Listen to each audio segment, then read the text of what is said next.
Alright, so first we're gonna bring out a Black Ocean local. It is Mr. Joseph. I know y'all do.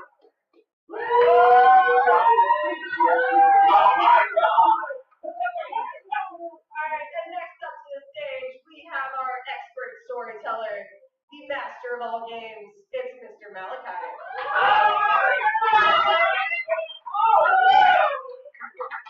And now, the next player needs no introduction. He probably wants me to shut as soon as possible. But it's the resident asshole, Mr.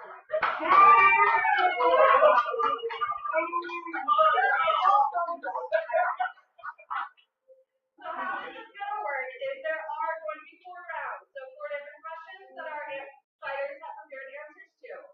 So they are first going to just simply state their answer one at a time, and then they will go around and argue for their answer. After phase 2, the argument portion, they will then be able to, well, go at it. And they're going to attack each other's answers. And after that, phase 5, that is when the judges will be able to ask a final clarifying question. And they will have at least 1 minute to finalize any arguments for their answers.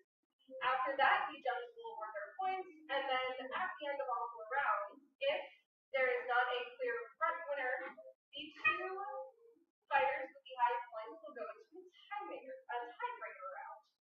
So for the tiebreaker round, one of our judges will pick a question at random that they just come up with, and we'll have to argue it on the spot. Are you guys ready?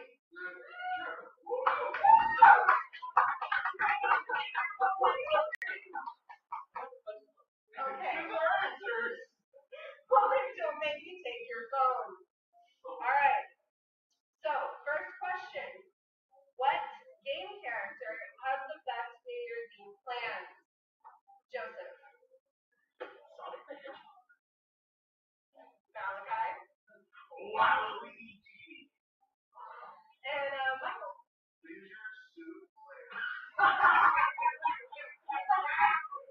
No idea what that is, but okay. Alright, so you're gonna have 2 minutes to argue for your answers, starting with Joseph. You can go now. Here we are. New Year's Eve plans all around the world are starting at different technical times and everything like that, but also are each of their own different qualities.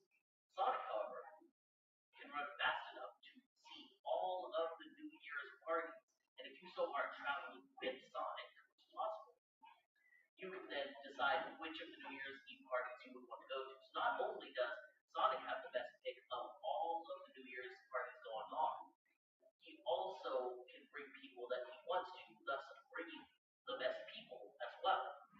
So, in the essence of that, not super long argument for it, but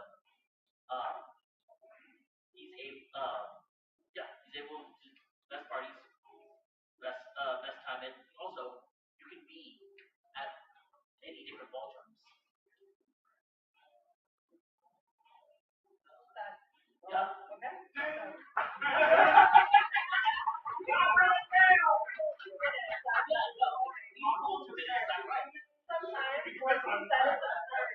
Alright, okay.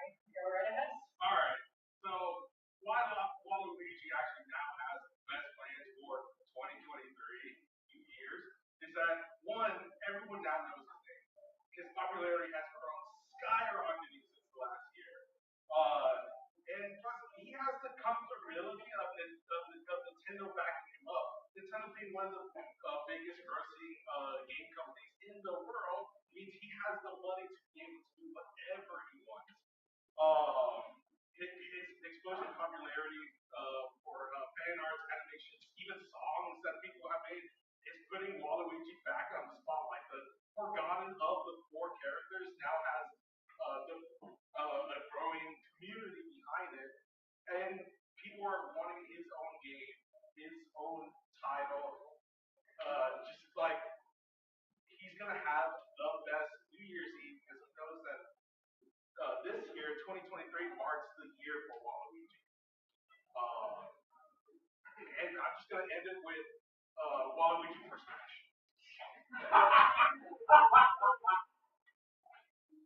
Well done.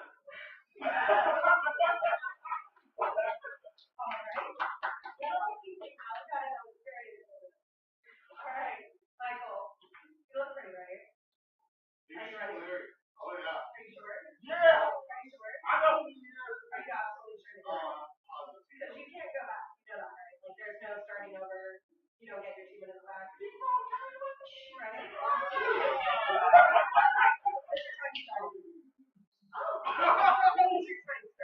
All right, leadership Larry. All I gotta say is sex, drugs, and rock and roll, baby. You're talking about rolling New Year's Eve. You got good music. You got beautiful women or men, whichever one you want. If you know leadership Larry, you don't discriminate. So I got some furry people on the backside. You got some on the side. You know, leadership Larry got that one part. Who don't want it? Leadership Larry is literally the video game Hugh Hefner with no restrictions. Any alcohol, any drugs, whatever you want, he's got it. That's that party. You want party in the head of the Statue of Liberty? Guess what? Leadership Larry gonna make that happen on New Year's Eve. And the time, right there. Yeah. I see nothing good if you want to add all of that. There's nothing further I need to add. All right, so phase 3. I know this is what you've all been waiting for. Yeah. Each chance to finally go to each other's throats. Okay. You have 5 minutes. We take a turn? No. No, you go. Hold on. I've already got it. Alright, cool.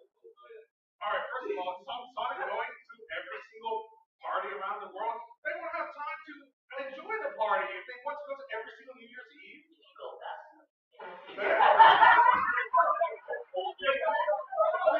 Sonic would make it to the leadership party and be like, I'm staying. Every other party. But he's still going to my group's party. So I think that's the best plan. Your plans rely on my plans being good.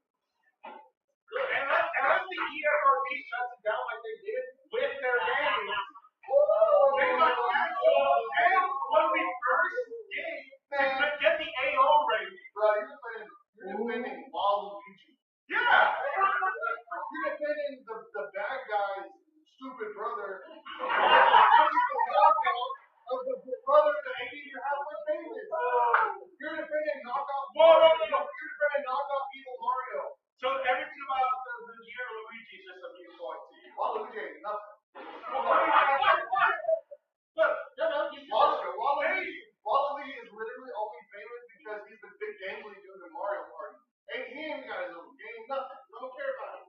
They modded him specifically for Project M. People want Waluigi. No one wants Leisure Simulator. Every other, they're not going to get it. That makes him a treasure then. A jewel that cannot be taken away. Makes it Half-Life 3. Bro, Waluigi looks like an evil character from Little Kids Like Morning sitcom show. And Larry does it? He's a glorified pervert. Exactly. He just proved my point. He should be on a resurrection free. He probably is, but he can go to his party and is badass. We'll worry about the offended of his. I will predict you that the danger of that party makes it not the best. The danger of the party is exactly what makes it the best. For who? Everybody that survives it. Alright, my argument with you is potentially. People fall out. If someone does not fall off a balcony and break their arm in a party, it's kind of a crap. No. Also, your entire argument for Sonic was everyone else's plans, not his own. Right.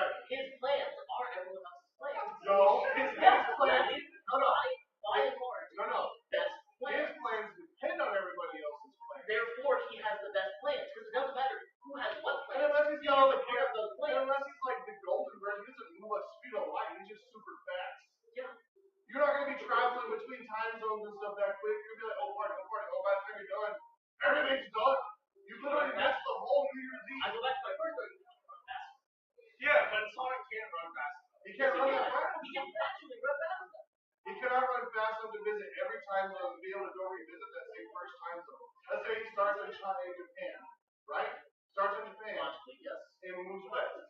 Just to be smart. Also, how's he gonna get from across the Atlantic or the Pacific? Run fast enough to go over the water. Okay, I'll argue he could walk. He could run on water. He has run. He has run on Yes. water. Actually. Actually, he can run on water, but that's still stupid. Like, if Japan's the best party, and he already visited everybody else, he can't go back to Japan, it's already done. But he keeps going around. The New Year's Eve is already over. No, there's no way. No. The world is not crossed that date line, therefore he is not crossed. No, I'm saying. No. I mean, let's say he maybe moves the speed of sound, maybe. Like, Also, what's the best part of the New Year's Eve party is the countdown to 0. The moment, Yes. And he knows where the best countdown is. so he won't be able to go back to any of the supposedly good parties. Yes, he will.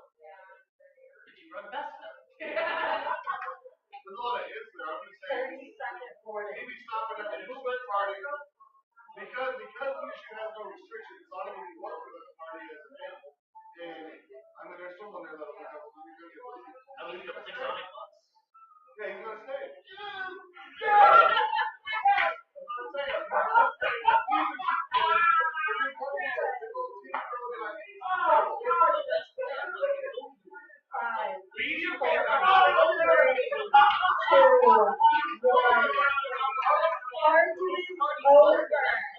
Arguments are over.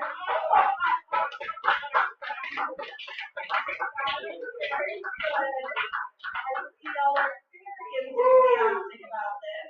All right, so do we have any questions from the judges for this? Any questions?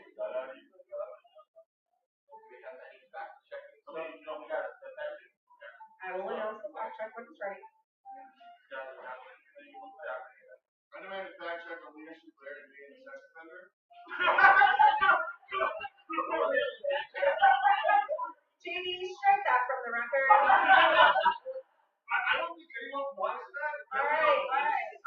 So the judges. Okay, Max. So my question. Alright, so Tom brought up the I like the fact that you said something about your son. So I want to know personally, what kind of fucking is going to be this part? A little more. You want to rephrase your question? Oh, sorry. What type of planning will be after hours of these parties? What's going to be the after hours? Basically, what type of activities are the after parties? What happens? All I gotta say is that Waluigi's restricted by Nintendo.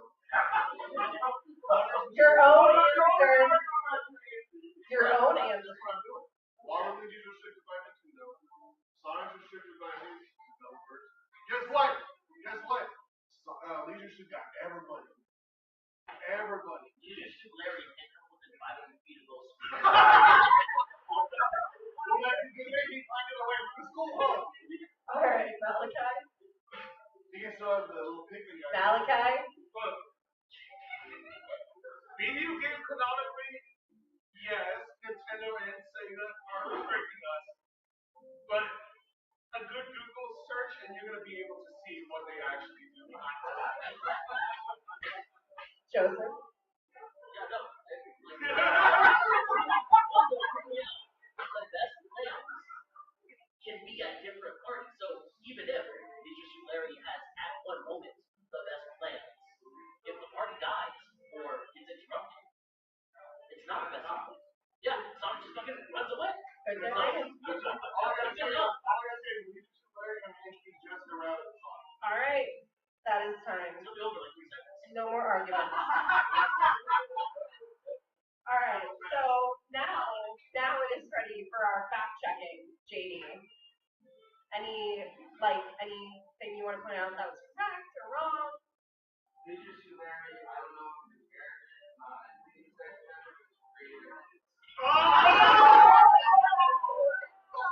And we don't support that.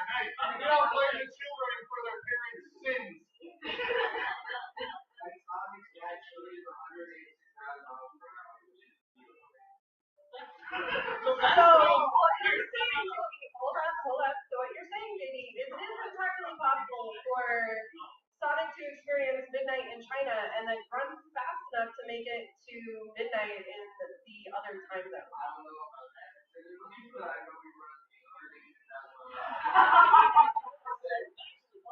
So all right, so the speed of light is 299,700. you're not our fact checker.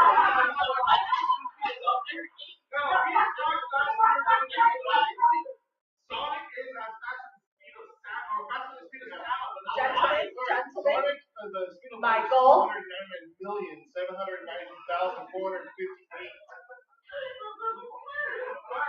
Hey, Donnie. The fact checker needs a fact checker. Now we do need the verdict from our judges. Let's keep in mind this is just the first question. We still have 3 others. You open this can of worms, we haven't even started drinking it. I have. All right. So our judges are discussing a little bit. So yeah, one by one. Y'all ready for your verdict?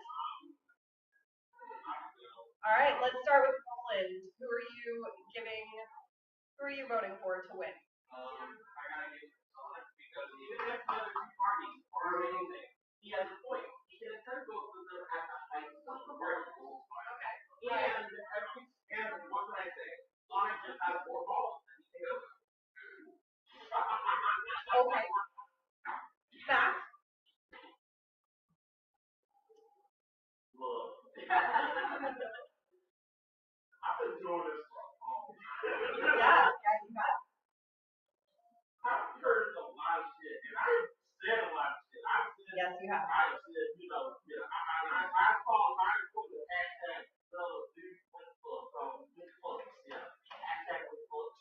But Sonic, yeah, Waluigi, it's a shit Larry. Just playing some shit.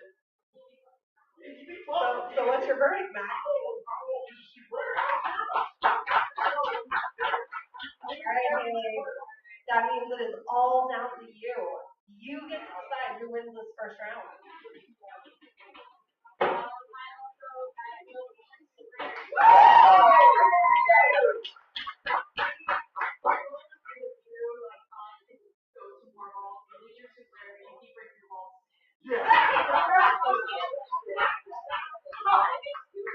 And I don't think that needs to be fact checked. All right.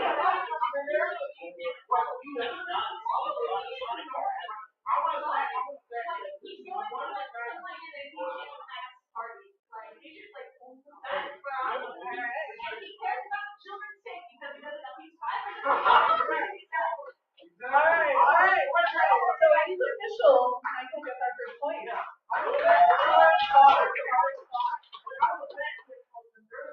Fact checking is over. Mac, we don't need to know that. Okay. So the next question, Mac. No. So second question. Who should play Joel and Ellie in the live action Last of Us film? I'll go and start with Malachi. All right. Chuck Norris and Haley Levin. Fuck yeah!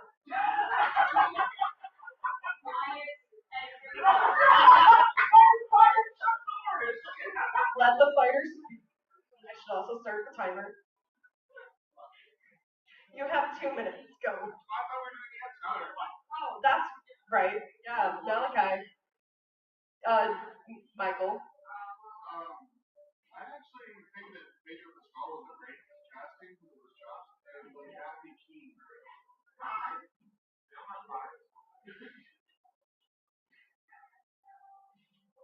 Okay, Joseph. Hugh Jackman. Nice. Billy Bob Brown. Woo! See, I got it. All right, Malachi. Time to argue your answer. You have 2 minutes. All right. I don't know if I have to introduce Chuck Norris at all. And if I do, you have been living under a rock for the last like 50+ years. I mean, Chuck Norris is also a Texan that Joel is as well. Chuck, they're both rugged fucking white man with a troubled history. And motherfucking Chuck Norris, like, from all his acclaims, he's also done a bunch of movies, TV shows. He has an established acting career, so he doesn't need to do much more than just present himself in that show, movie series, whatever this is gonna be. Well, just rely on the show. Maybe Clinton though. Some people might not know who this person is, but they're an upcoming actress. Had a supporting role. They were little ass kicker from The Walking Dead. They are Judith Brides since season, I believe, 5 till the end of the show. So they've got already experience in the zombie genre. And she's the perfect candidate for The Last of Us, yeah, sorry. And just like Walker Texas Rangers, The Walking Dead, Walkers, they're perfect for each other.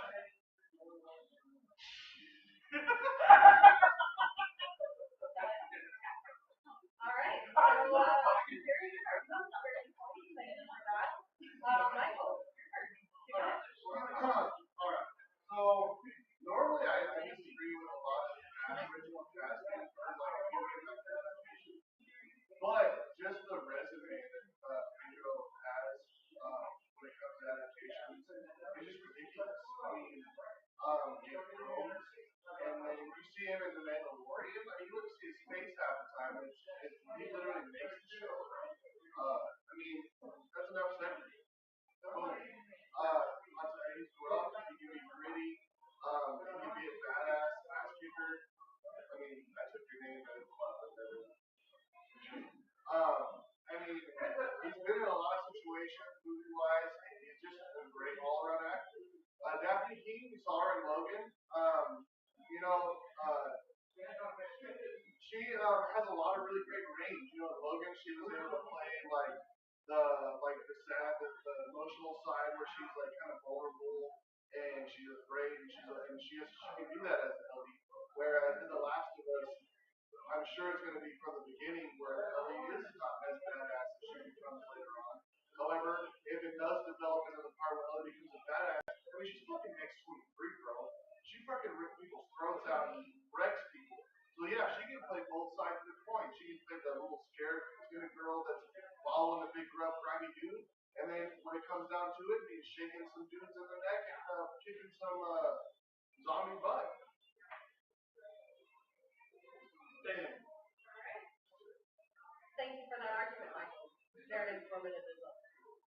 So, Joseph, you ready? Sure, why not? All right, your 2 minutes starts now. Cool. So, first off, Hugh Jackman, Logan, Wolverine, much like everything else we've seen for Wolverine, as we have for Joel in the games as well as the series, you need someone compassionate, you need someone protective, but you also need someone that is gritty, that is like needs to get the job done and stuff like that. Which Hugh Jackman's already done, as we've seen in X-Men 1, X-Men 2, 3, and Logan. And you're also able to see this in the background, because in Stranger Things, you have a very big comparison to Ellie in Last of Us, because you have like this this child who's new to the world of zombies, that doesn't know what's out there and stuff. And Stranger Things, first season, we see 11 new to the world, new to a lot of stuff. So Millie Bobby Brown's ability to like show what it's like to enjoy a creature comfort like food or like affection from people. Season 3, I believe it was, where Pops took her in and stuff like that. You see the compassion between like a father-daughter link sort of deal, which is exactly what Last of Us is. It's a father-daughter link that I think would be very well seen with her and Hugh Jackman, who, like in Logan, showed that with X-23.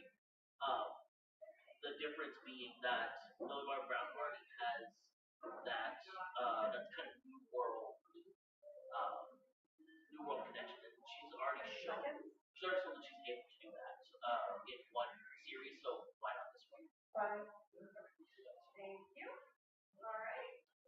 Very good argument from all of our fighters. Thank you. Yes, round of applause for our fighters. All right. So now it's time for y'all's favorite part again.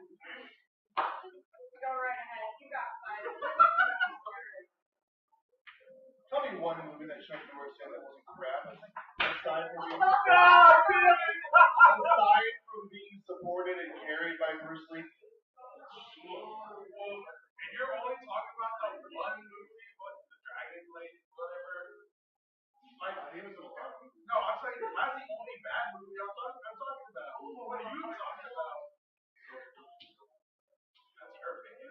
It's only your opinion. His movies, that his acting ability is the equivalent of a crap team with the action star nowadays. He wouldn't be able to pull the chops.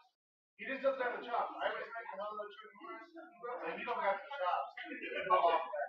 The only reason the Expendables 2 was as big was because of Chuck Norris. The Expendables, you say the only reason. Hold on. You say the only reason why the Expendables 2, which was full of arguably dead action stars with dead careers, the only reason why you said that movie was good was because of Chuck Norris. Yeah, I'll give you that.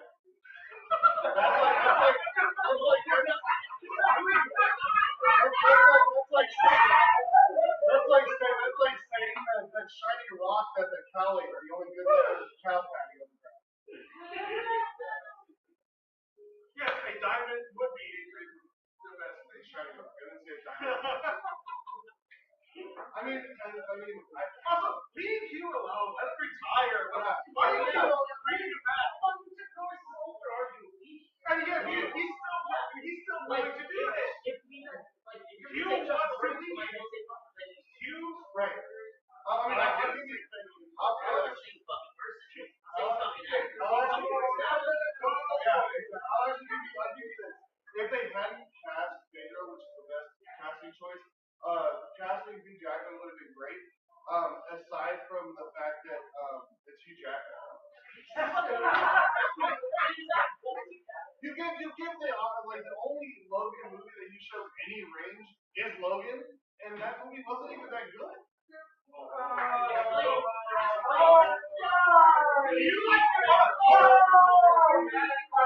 Do you like any movie? Because he just crushed every single movie out there. I actually love movies. That's why I speak honestly.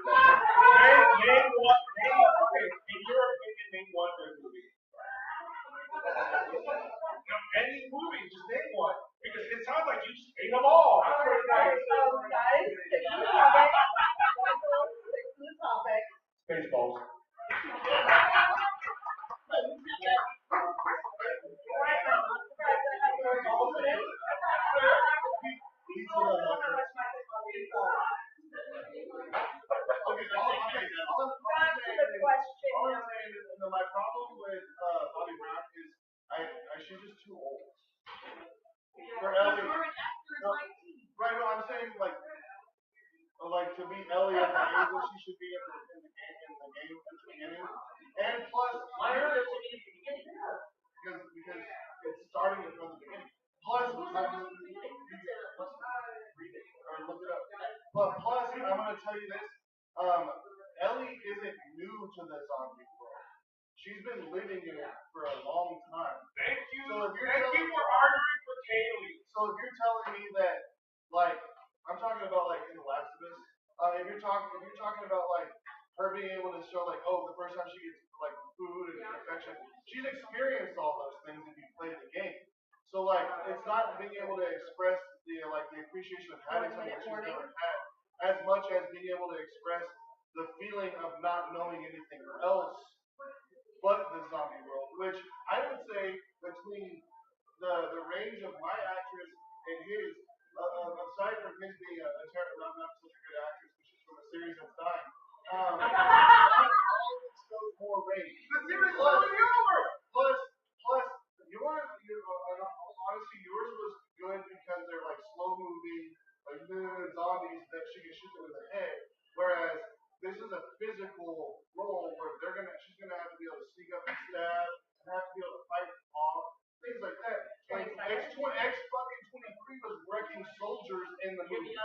girl was doing it. You're arguing for Haley. Haley does all of that in The Walking Dead. It's like freaking standing there not doing shit zombies. Not against like fully functional like creatures. All arguments are over. Thank you. Timer's up. That's very, very enthusiastic. I will say that you might want to give it a little more time so it didn't kind of pop up. Yeah. I had a fair state. I bet Michael's saying that. You know what? As the executive, I can't disagree that Joseph didn't really get a lot of time. So I will give an extra minute to Joseph. Yeah, you're still gonna get the rebuttal later on, but I'm giving you an extra minute right now. Yeah. Go ahead. Okay, cool. So, for the record, your person, no idea who they are. Great rebuttal. X-23, you have to think about this. Was fighting sure grown men, but did so through bearable attitude, which Ellie does not do. Ellie does not do, especially in the beginning. She's still scared. X-23 is not scared to kill people. Do you need your extra minute? But yeah, I think there were No, Joseph only. No, I was I mean, sort of at the beginning of the movie, when Rosie first discovered, she is very timid and afraid. So she's able to do both sides of the coin. yes, but it's a flip side, it's not a controlling side. And that's the biggest difference is when you flip a switch. Okay, time's over. Alright, now we're gonna go to the judge's question. Let's go with Haley. Honestly,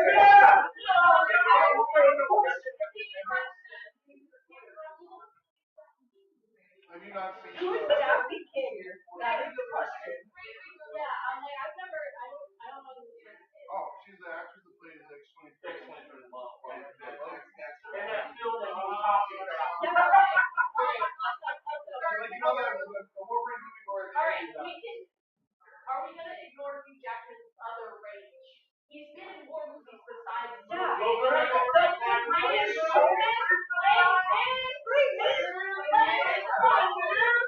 I'm up here like, I can't see shit.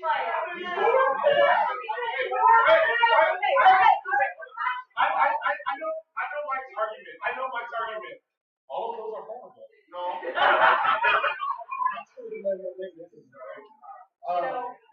Actually, the only thing I would say is that Pedro in this role would be better. Also, I want to say, Okay. Longo became admitted this in action. Two good Chuck Norris films. And I want to give a special shout out to Temple Force. Alright, so I think you're just gonna go straight. You're going to run out of shooting for next year. Alright, guys. Michael. Hell's Library. Don't make me take your 1 point away. Alright, let's go straight to the fact checking. I got a couple of things in action. Chuck Norris, Oklahoma. Fuck Oklahoma. I never said born. Anyway, Haley Fleming was season 9 through 11, not 5 through 11. Daphne Keene was born on January 4th, 2004, and Bobby Brown was born on February 19th, 2004, meaning technically Daphne Keene is older. Oh, I'm just saying that's well, actually, and then Also, Chuck Norris, is he older? Oh, he's well. Yeah, Chuck Norris is the oldest. I did. I just wanted to point that out.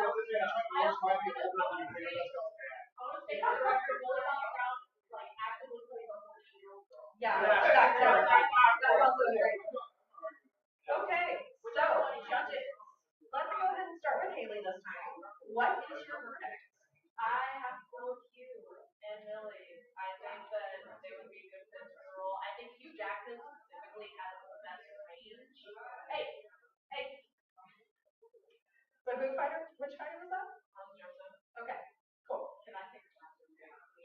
we can take a break here in a minute if anybody else needs to go to the bathroom. We're about to end question 2. Matt. You know what? You disappointed me, man. Chuck Norris. It was good. Chuck Norris. There's so many Chuck Norris facts. He's been around out here the next year. I was waiting to check that. Yeah, me too. Don't Chuck Norris back. I can't bring the obvious ones to shut these two down. I gotta give him a chance. I gotta give him a chance. This is more than a you know what? I want to see the last parody with Chuck Norris. I was saying. I think we can all vote for that one. Yeah. All right, so Matt, what's your verdict? I'm cool.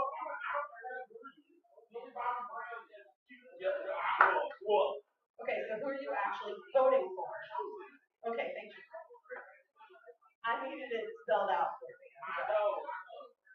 All right, rolling. Like it's pretty decisive. Who would you have voted for?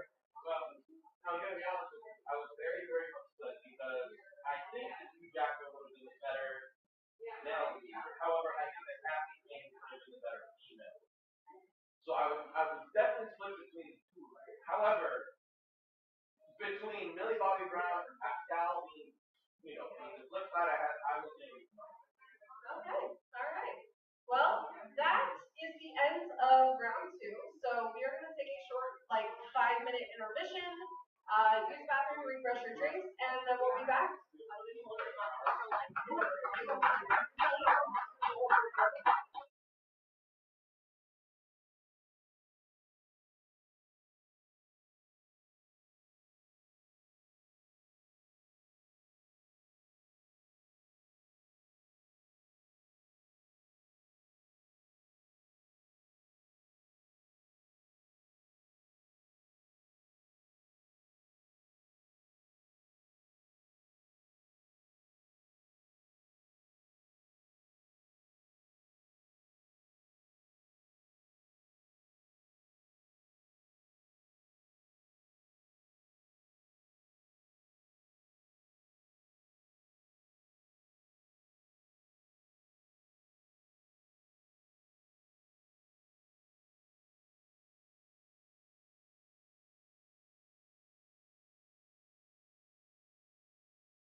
She is also supplying the goodies for my birthday party later. So, yeah.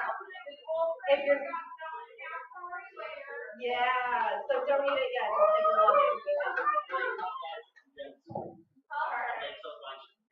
Yes, that's why it's okay. Well, my birthday was last week, but we're celebrating it today. So you're staying for the party. Surprise.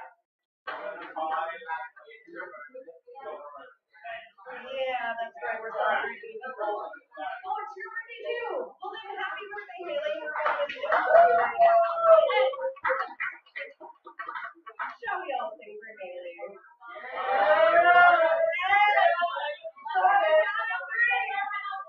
One, two.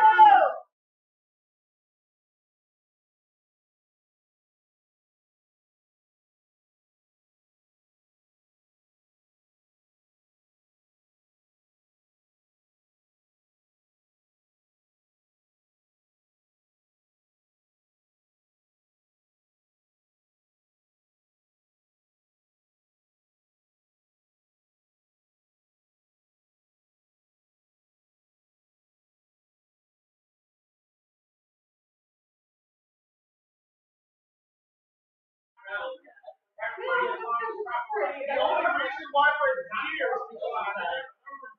That's not a lie.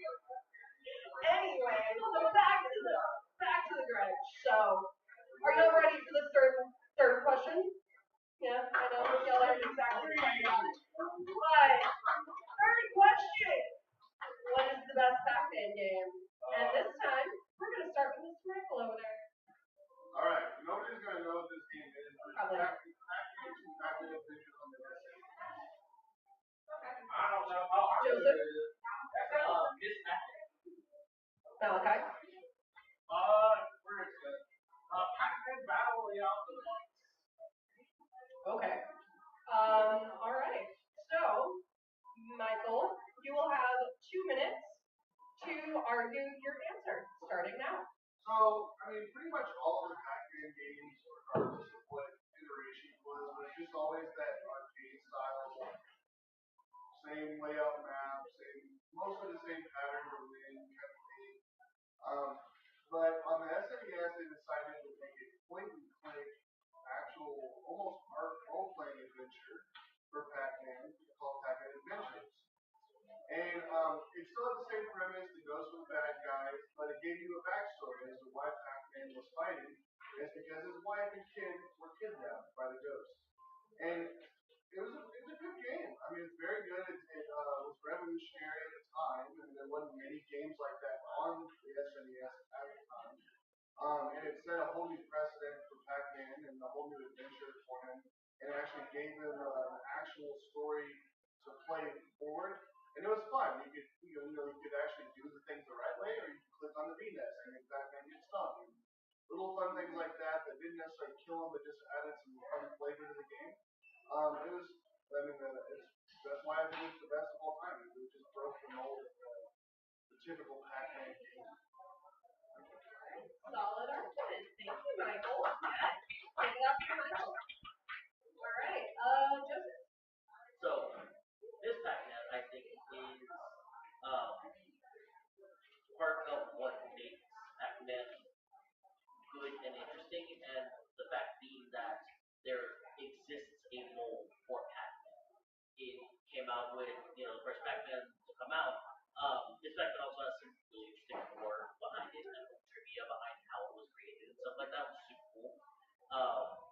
It started out as not a Pac-Man game, but it was a mod to Pac-Man and stuff like that. And I believe one of the companies ended up taking it over and sold the rights to it or had to give up the rights. If I remember off the top of my head. But the fact being that this Pac-Man was just an extension of Pac-Man itself. So you had roots, you had all these other add-ons to what the game actually was, which the game itself was near revolutionary when it came out. So you have an add-on to something already great, and I believe that's what they should have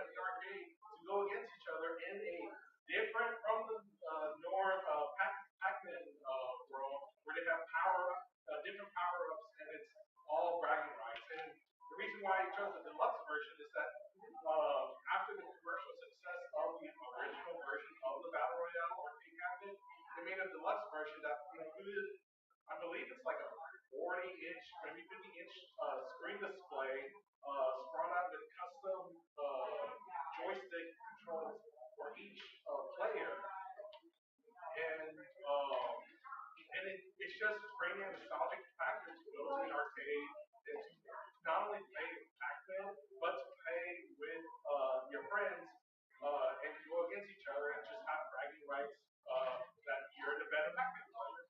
So I believe this one is the best Pac-Man game for the sheer fact of being able to actually compete in real time against your friends in a Pac-Man arcade. Alright, an argument?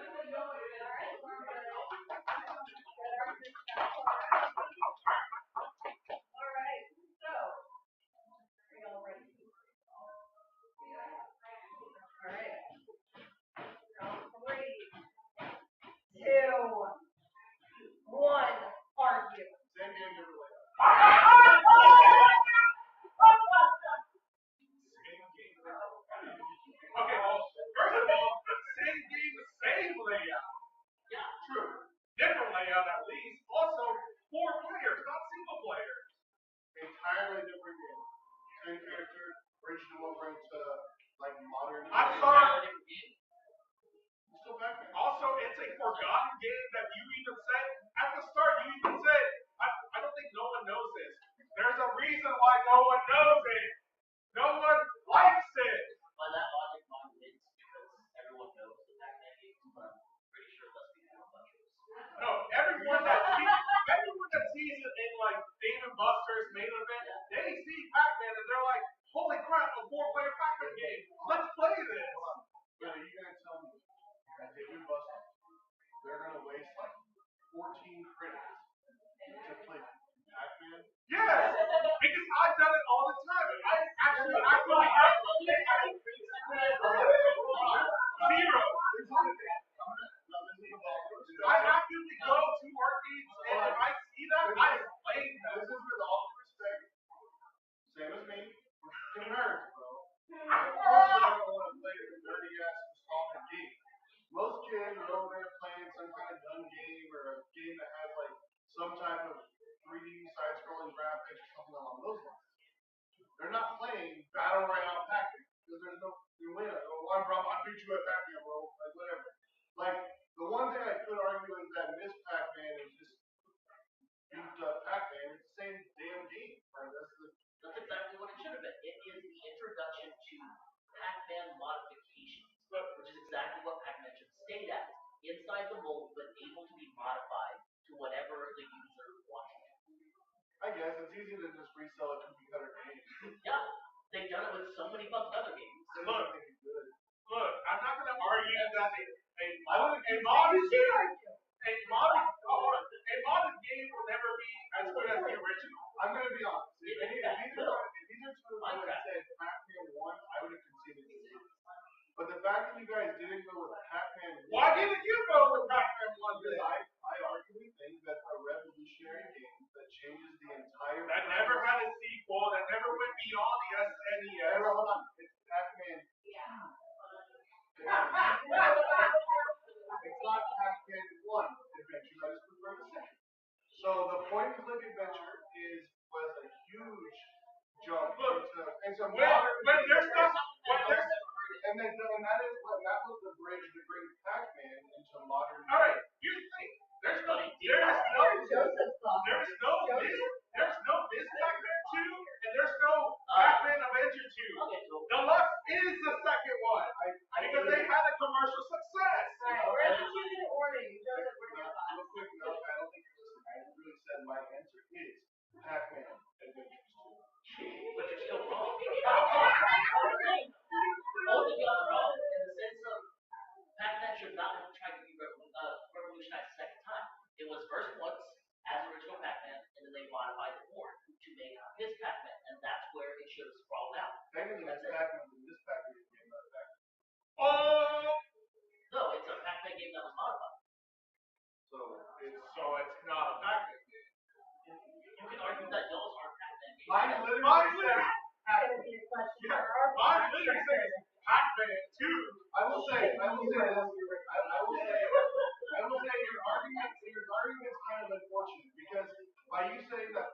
should not have attempted to revolutionize would be like saying Mario should have never attempted to revolutionize. It just so happens that certain figures in Nintendo, in the gaming world at the time, were much more popular. So yes, did Mario do better? Yes. Mario had more I'm giving you that. But you're saying that Decades, and literally arcades are ready to buy this game. No, I'm curious. 20 seconds. Nowadays, how often do kids go to their arcade games and play at classic arcades? They're still around. You're saying David Buster's and all They that? have those there for the old folks nerd dudes that are there with their kids. It's a commercial success. Because of the old fogey nerd dudes that are there with their kids. And no one plays your game. My game is a classic. Alright, guys.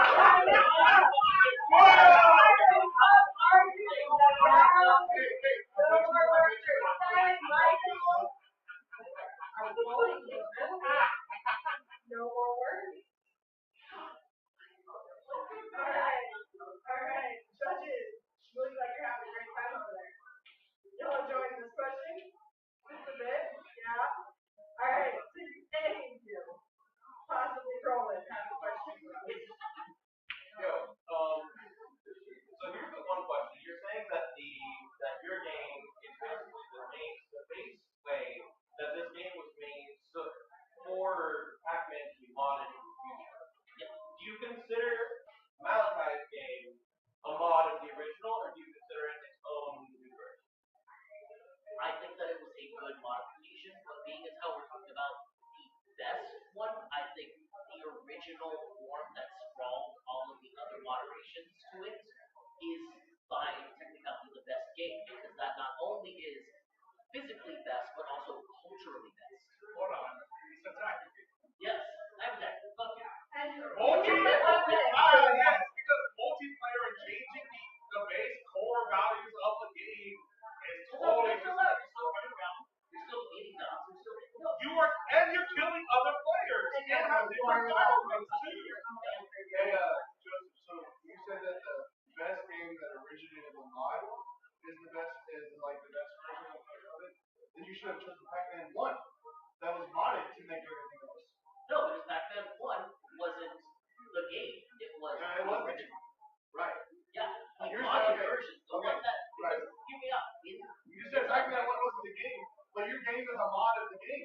So Pac-Man 1 was the game and that originated the mods. Without Pac-Man 1, you have to have Pac-Man 3, 2, 1.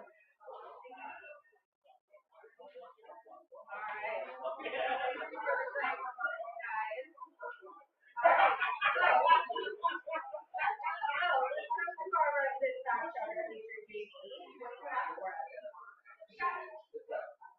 No.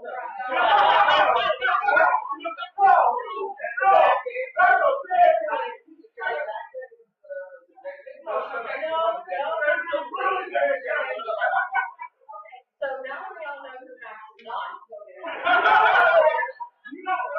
Yeah, we get to an unbiased opinion. Wait, So there's literally nothing to fact check. Max, you don't have to.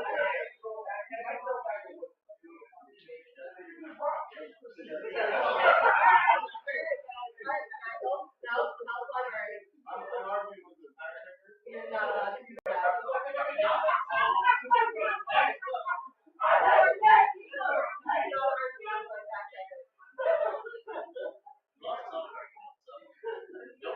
All right, so we're gonna get the judge's verdict now.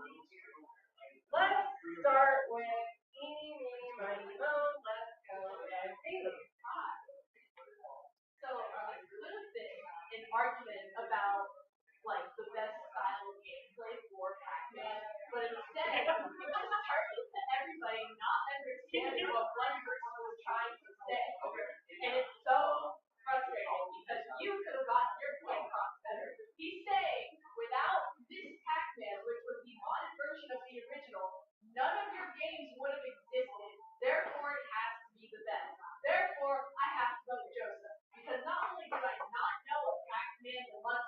Have you never been to an arcade? No! I'm so sorry for you then. I'm bored! It's only $1. No, it's not! Yes, it is. No, it's not.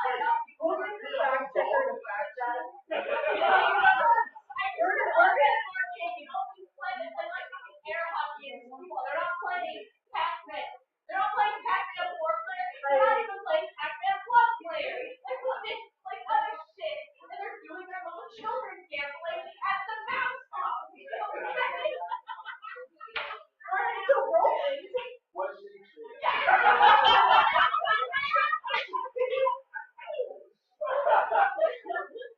Mike made exactly one good point in this entire argument. It was one, it had nothing to do with his game being good. We all like this type of New York City. The one good point that you made is that the further back you go, the closer you get to what the base game was. Now, he didn't pick Pac-Man 1, and if somebody else had picked Pac-Man 1, from your argument, they should have won. He picked Pac-Man 2, and I agree with that argument. So he's the closest to the best of the three. Pick this time. There's arguably So Pac-Man. your vote is for Joe. My vote is for him. Oh, it doesn't matter what I pick. It doesn't, but we'd like to hear your opinion. I'm actually going to my strong. You want to know I why? think so. Thank you. Okay.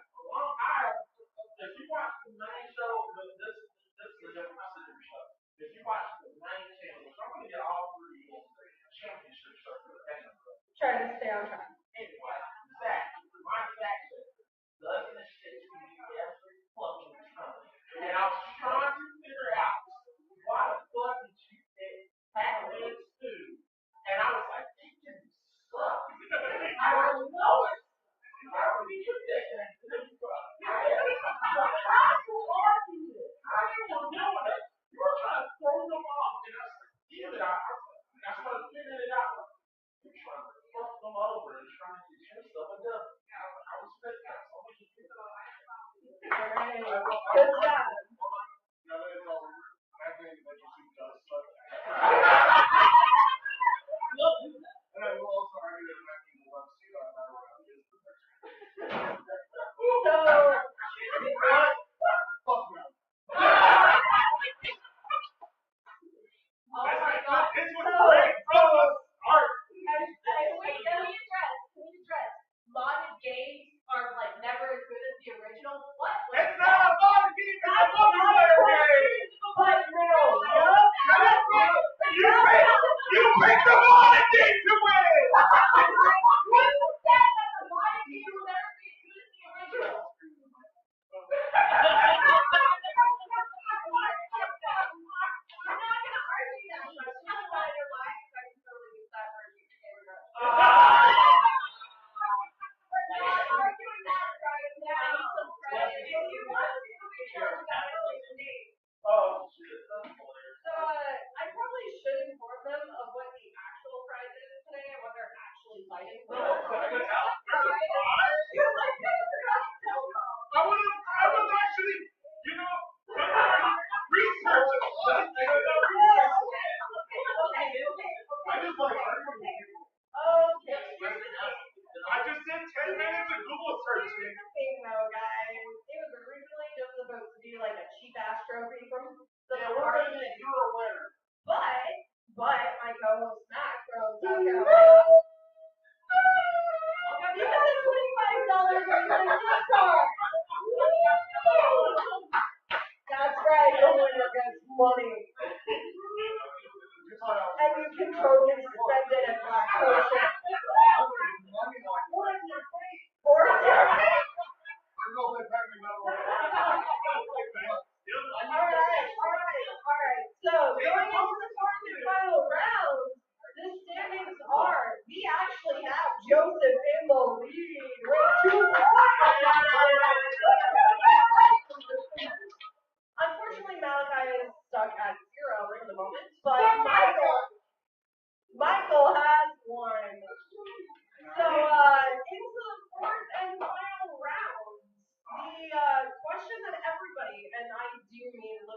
everybody ask me to move to the final question.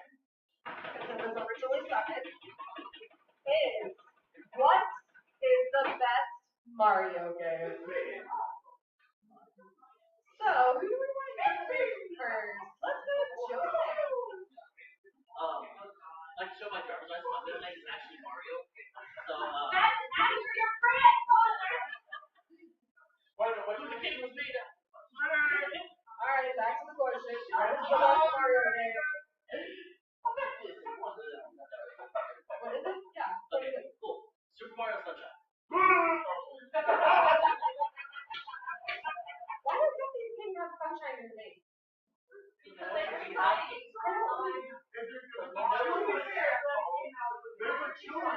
Alright, Malachi, what is your answer?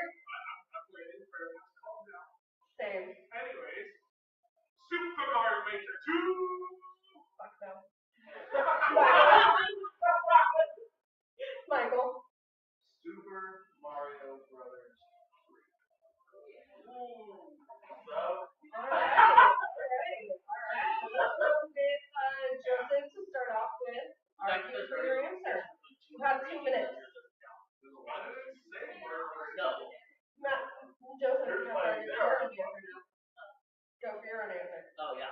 So no, Super Mario Sunshine is arguably 64 modded because you have the same point of view as stuff. You have the same parkour things, and everybody loved Super Mario or Mario 64, which to this day is still talked about and still played and still speed ran over generations.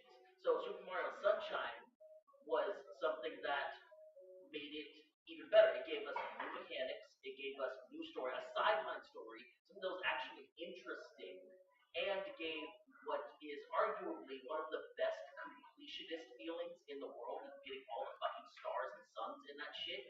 Because you had to go and do some wonky ass crap, and still people that speed run that to this day. And it even gave you new enemies inside of the Super Mario world that should have been propagated into other Mario adventures as well, but was never, and that is the sad thing. Thank you, Joseph. Good job.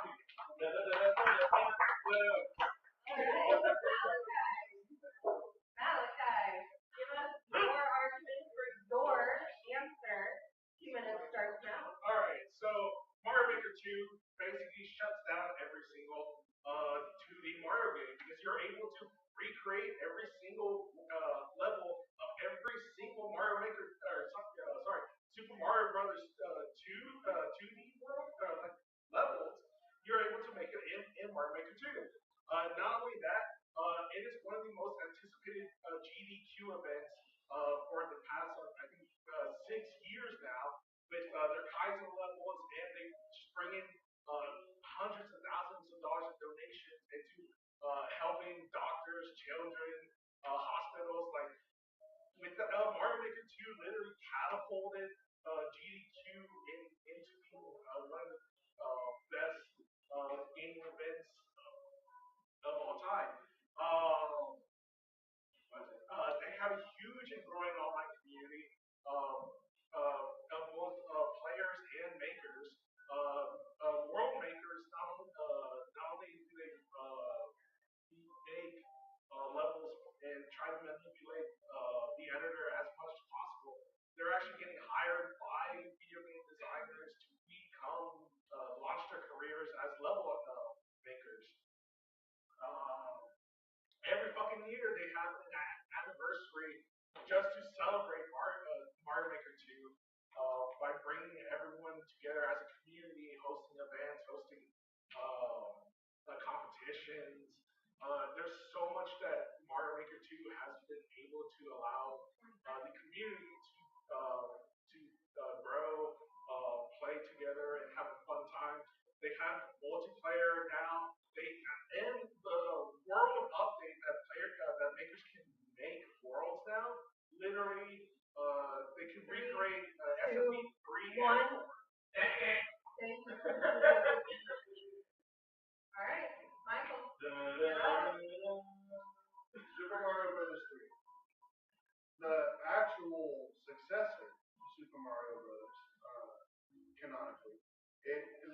time to actually, in like really video game world, to introduce like an actual navigational map between levels, where there are secrets hidden in almost every level.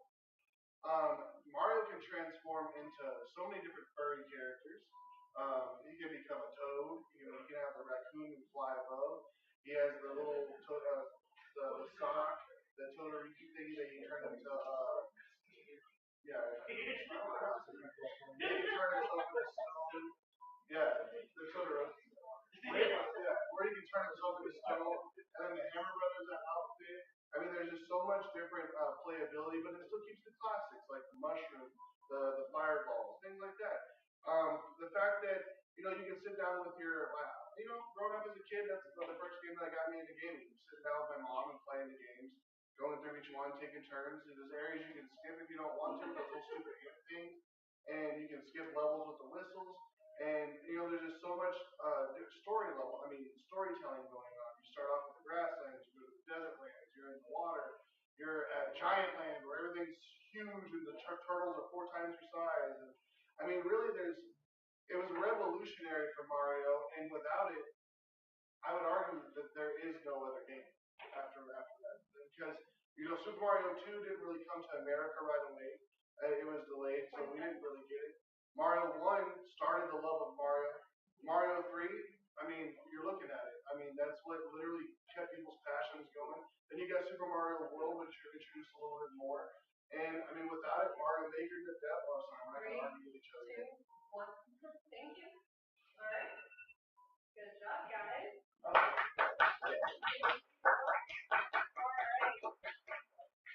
So now it's time for our favorite part. Where you get to carry someone's heart. Are you ready? Are you ready for that?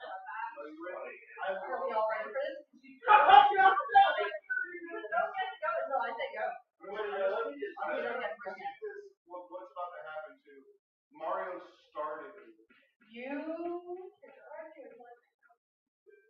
I'm not arguing yet. I'm just warning you. Sounds like we're going to don't get disqualified. How about that?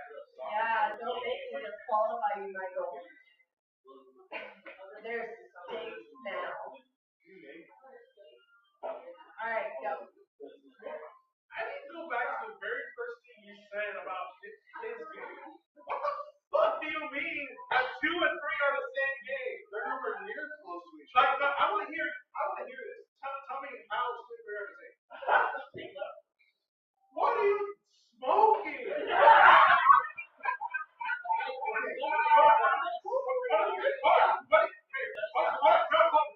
What is in your mind? What is SMB2? What is Mario 2? What is it? No, what is the game? Are you thinking the American release or the Japanese release?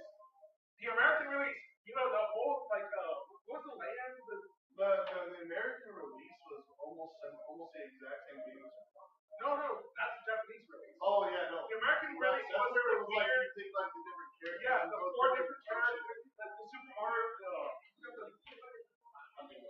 Yes, you are. I believe maybe you got Super Mario World confused with 3, and 3 confused with 2, which means that you lose because you don't even know Mario. See, the problem is that you chose Super Mario Sunshine. Yeah. And Super Mario Sunshine is mechanically a ripoff of Super Mario 64. Which is superior in every 64 way. is much more superior than Sunshine, but not as good as 3.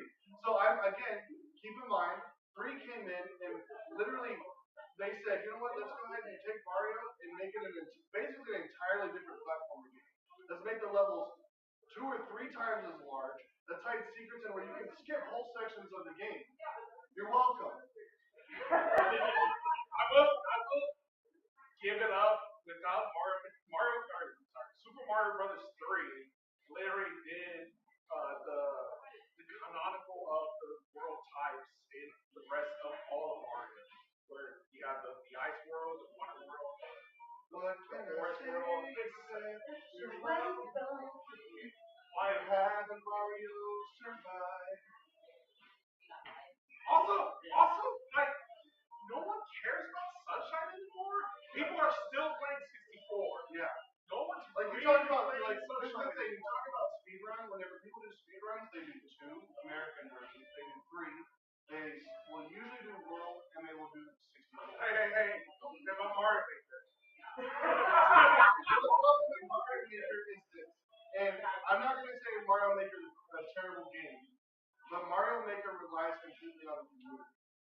Which they have. Which it's not something to say like terrible about, but the Mario Maker relies on your community to create, which is cool and all, but 3 brought the community together after 1 came out in America, because if we didn't get 2, like a real 2, the Japanese 2, we got Mario 1, and then after Mario 1, we got the jump that was 2, and if you look at the times, Mario was going down. Then 3 came out, completely revolutionized, brought Mario back into the fray, and brought people together to play. Because you could take turns with each other on your console, and it was fun to go level by level. Like you play level 1, all the odd levels. Your buddy plays the even levels, and it was easy to break it up.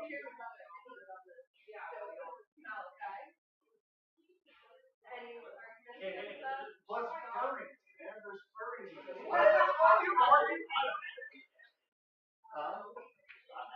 I mean, in all reality, what's wrong with furries?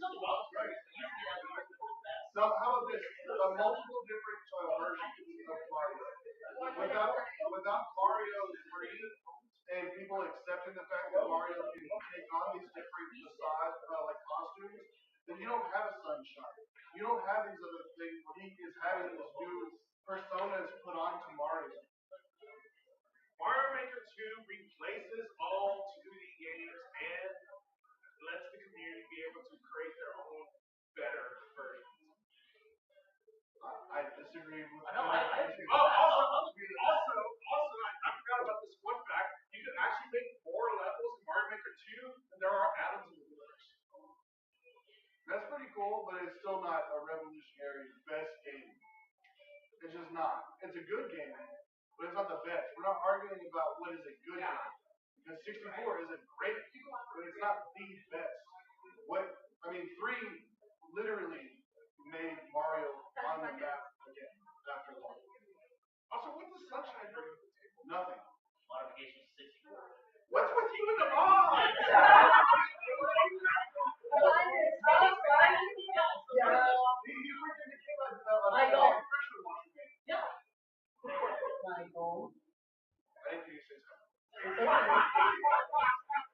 Y'all are very passionate about Mario. I get it. We all love a tiny man.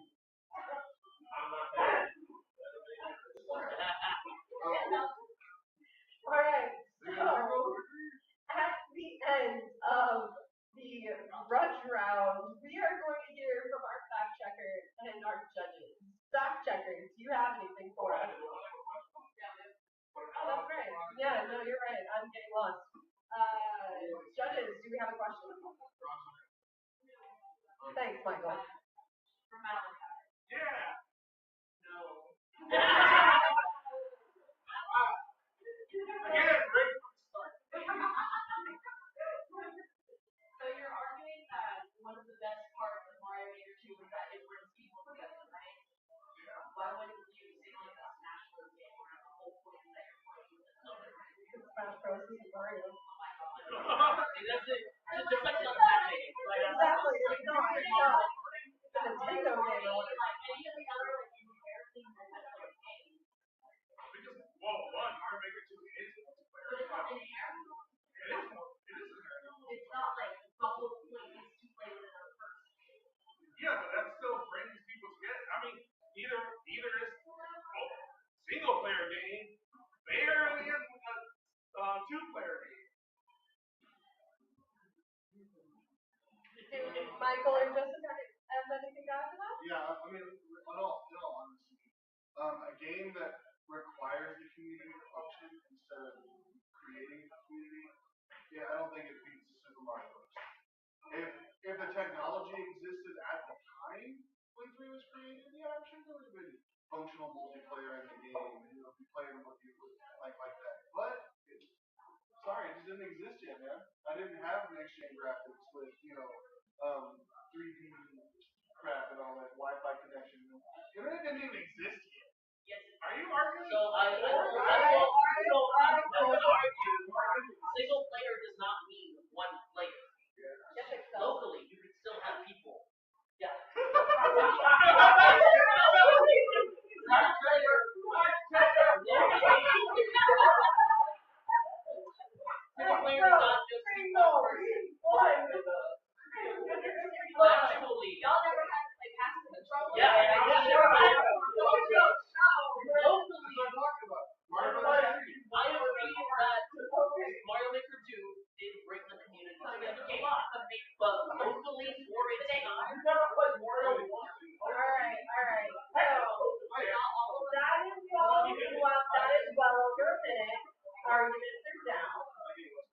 the end of our final question. Roland, what is your question? Okay, you can just allow this one if it's not a big question. But I never actually heard why you thought your game was better than either Mario Maker or that one. You simply argued for yours. Yeah, that's the thing that they can do. Okay. Yep. That's the thing that they can do. They don't have to stare down each other. They just fight. They can do. We are. Oh, you want to fact check your own answer? Okay. I believe so far the one was co-op. It is 2 players. Yeah. Well, we're giving through to our fact checker right now, so he's your turn. I was incorrect. Anything else you'd like to say? All right, so you made a Single mistake. player means single player.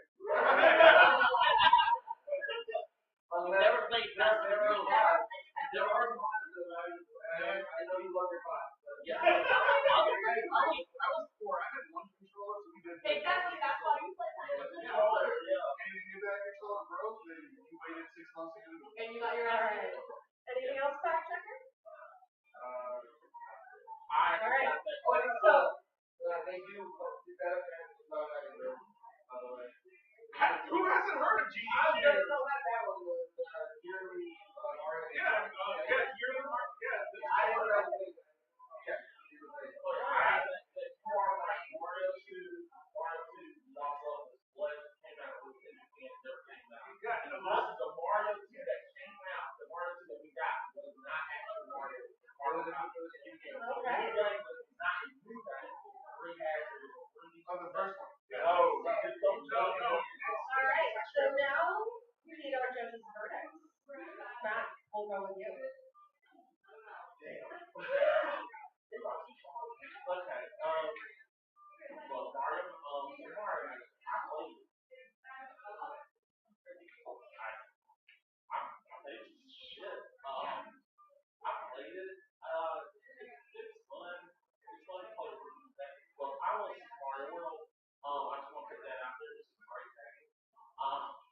You shaking your head, right? What's your verdict? Let me get through this.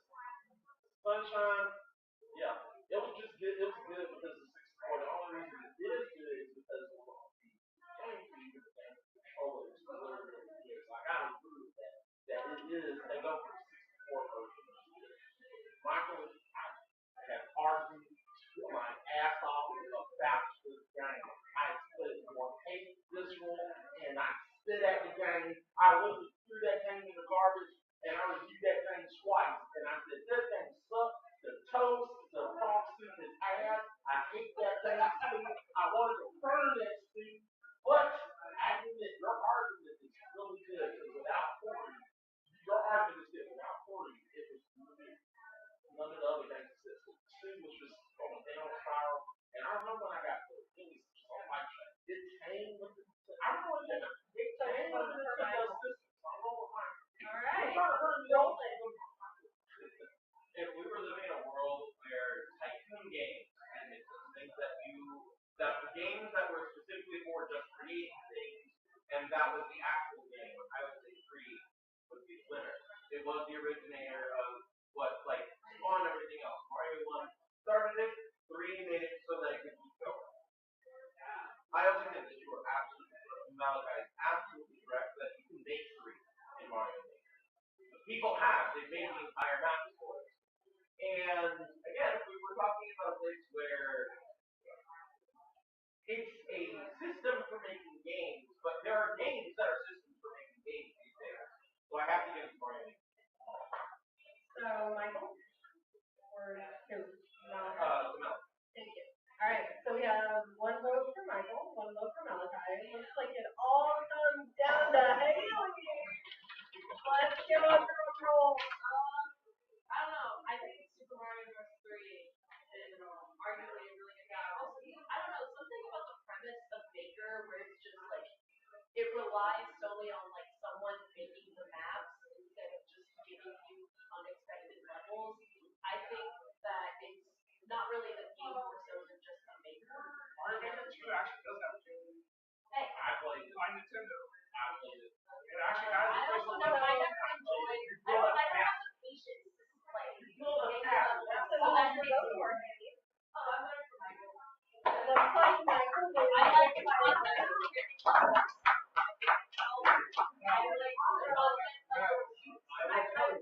let you know though, real quick, that going into this, at the end of the fourth and final round, we have a tie. We have a tiebreaker round. Hell no. Mr. Michael and Mr. Joseph. So, The only reason I did not say World, because that was I got either came with the Super Nintendo, Yoshi, yeah, was because I made a game and I played it with my mom. I played with Yeah, like,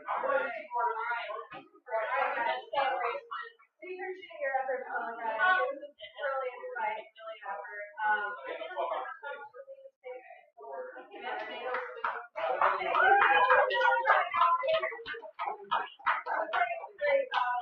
Just left a little money for the other. All right, so the tiebreaker round, how this works is they have no idea what the hell the question's going to be. Yeah. So we are going to ask one of our judges to come up with this question on the spot. And they're all 4 or 5 people. So maybe should we call the judges or should we call the audience? I'm gonna let our fighters decide this. Do you want to hear from the audience or do you want to hear from the judges? you know what? I'm gonna bring you There's so many types of Supper.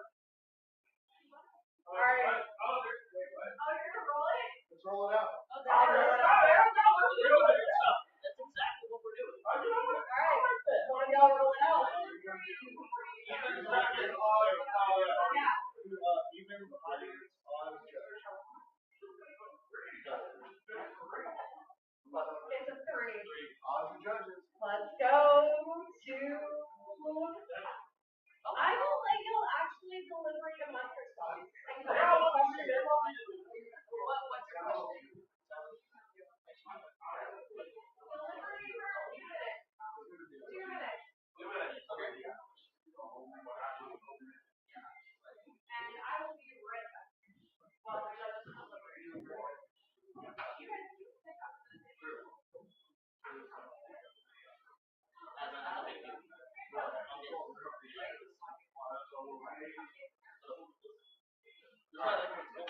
Alright, Cap, whenever you're ready, we're ready. You're free. Oh, 2-minute break? Alright, 2 minutes. Alright, 2-minute break. We already know our questions for this. Like I said, I think we should offer this. We're working. We will be back in 2 minutes.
And we look to our judges for the final question of our gamer grudge. As such, captain.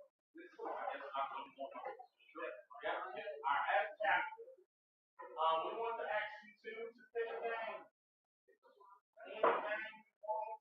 It can be your favorite game. It can be whatever game. It's the latest game. Right now. I love it when you do this. The big game. Any game, board game, video game, otherwise. I don't fucking care. What is it? Elder Scrolls Oblivion. Skyrim.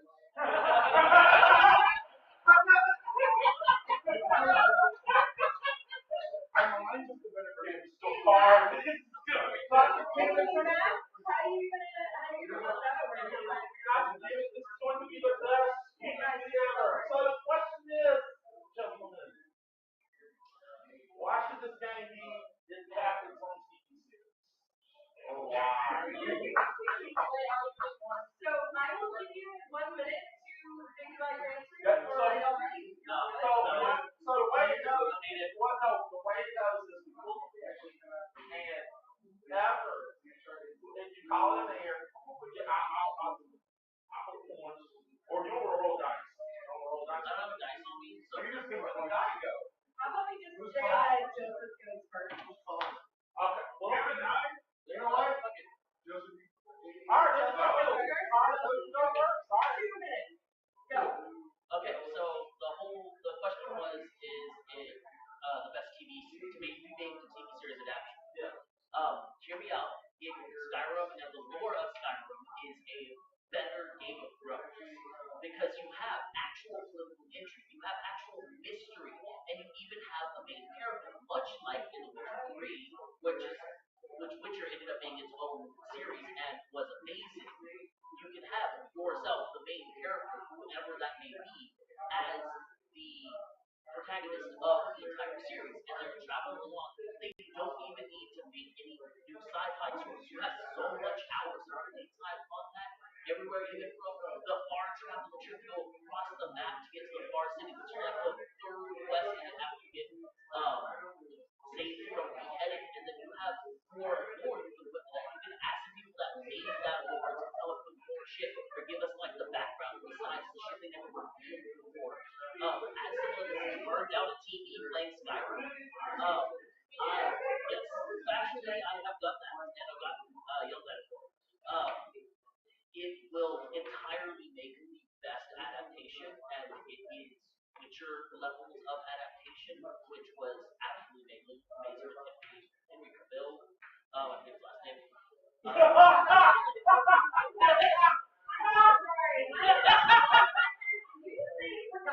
The king of the very fucking name. Get off my stage. I don't fucking know that. Just to remind you, every fucking hour. Everyone will do a PC. That's not right. I knew that was good. I knew it was you. Yeah. That's what it is. Yes, in conclusion, Skyrim just has a lot of lore, and it has a lot of even the DLCs will add more, and DLCs, side spin-offs, everything that you need to make a great series. Alright. Michael, you have 2 minutes. Alright. Okay. Elder Scrolls Oblivion is supernatural. Meets Game of Thrones. Okay. Elder Scrolls Oblivion is supernatural meets Game of Thrones without penis. And in all reality,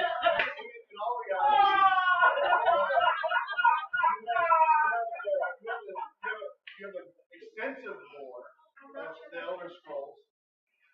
You have the Dwemer, you have the Oblivion gates that you go through. You have all of the gods and goddesses that are active in the world at that time. It's literally like fantasy supernatural, where your character isn't some. Oh, we're not arguing yet. So it's infinite. I mean, there's no set like storyline that they would have to follow through. to make the show, it could literally be whatever the writers could think of, as long as maybe you throw in some Oblivion kids, some demons. I mean, it's just great. I mean, let's say Supernatural, what was like 18 seasons or 20 seasons or whatever. That's a nice long show. How many seasons? 16 seasons. And how many of those were good? All of them? That's a really question. All of them. So this is that's They all had Dean. so that's what I'm talking about. Like there is no limit. There is no limit to Elder Scrolls plus Shade Borat. I mean, when you talk about DLC, I mean the Whispering Isles. I mean Shade Borat. I mean that's a huge input on that for just the Star Trek Q type of interaction with the characters. It's literal infinite possibilities for a TV show that would not be premised on Timer is up. Alright, now, here's the funny part. Here's the funny part. Now, you're not going to be able to, you have one, you don't get to do one or the other. You cannot go, you cannot refer to the other side. You got, Where are you going with this, man? no, this is what they do. This is what you do. For what? TV. You have 2 minutes to either boost your argument or rebut against this argument. But you only can do that one thing. If I hear one thing go to the other side, you cut your argument just time. Yeah, just give me a second. Yeah, but they don't can do that. All right. So what do you want to do? It's up to you. Okay, so just to clarify, whenever it's our turn, we can either boost our argument for our game as a series, or just try to destroy and discredit their argument Yes. as a game as a series. But you cannot boost your argument while deflating their argument. Yes. Exactly. And I'm only going to give you 1 minute. Yeah, 1 minute. Thank you. All right. That's hard to fucking connect the series. It's not really that connected. Well, All right. All right. Yeah. Michael. Okay. Go. My What do you want to do? I'm just drunk. Okay. Go. So my friend here decided to bring up Game of Thrones. Skyrim is Game of Thrones with no titties and ass. It revolves its entire game around dragons. Ooh, that's fun. I mean, it's set in like a Nordic style setting, but yet the terrain doesn't really change that much when you travel across the entirety of the continent. And that's unless you're going to count DLC like going back to Morrowind, which you're just thanking another game for having existed for giving you some variance to your repetitive gameplay. In all reality, a lot of the quests are about the same, the interactions are the same, the factions are really bland. You're looking at like the Empire versus the Stormcloaks, they're the same dudes with different names. One guy knows how to do a dragon shot, the Imperial, which is kind of a douchebag, whatever. You're literally looking at Game of Thrones with no titties and ass. Again, I mean, I don't see a promise to that game. The main character is the typical main character, and he is a special guy with a special Time is up, Michael.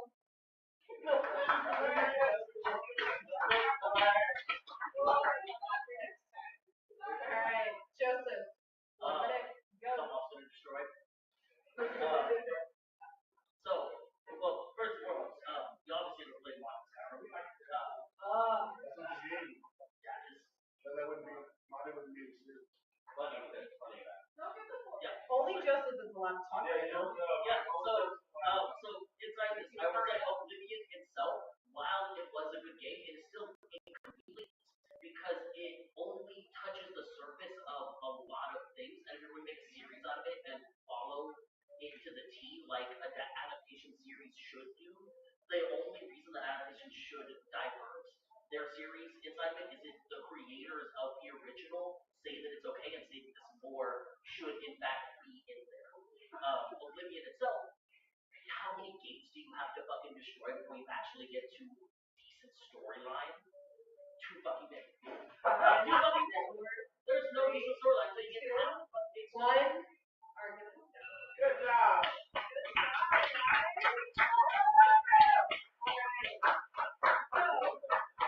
For this special round, I'm only going to hear comments from the judges. They are not going to give me their votes just yet. I'm actually going to go down there and get them personally, and then I will let y'all know like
I think